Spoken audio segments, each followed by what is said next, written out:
Hey everybody, Scott Monday with Kitchen and Bath Crate. Today's virtual tour is Bath Crate Laurelwood Court in Livermore. Now this is one of 3 projects we did for this customer, and today we're just going to highlight the master bathroom for you. So let's jump right into these beautiful pictures. One thing I want to point out is this floor tile. It's amazing. It's a 16 by 24 Arizona tile product that is just gorgeous the way it has veining and a movement throughout it. Really love the way this floor turned out. Creates a great foundation for the rest of this design.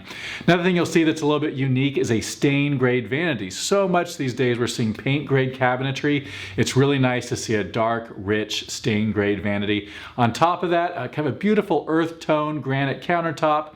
2 undermount sinks, which I think are the Kohler Archer, if I'm not mistaken, and a beautiful tile backsplash, and then of course topped by 2 framed mirrors with kind of a rich wood frame that really pulls in the stain from the vanity.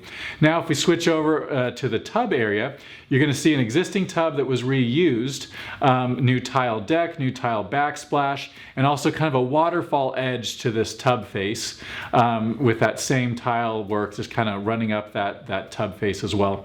Now we go over to the shower area, a real clean frameless shower door and fixed panel to the left, a new custom niche in the back, a new 2x2 floor tile there, of course drained properly to the drain there in the shower, and once again just love the way all these earth tones came together on this project. I think we knocked it out of the park. So if you'd like us to do the same on your Bath Crate project, go to kbCRATE.com, learn all about us, or of course give us a call 888-995-7996. Thanks so much.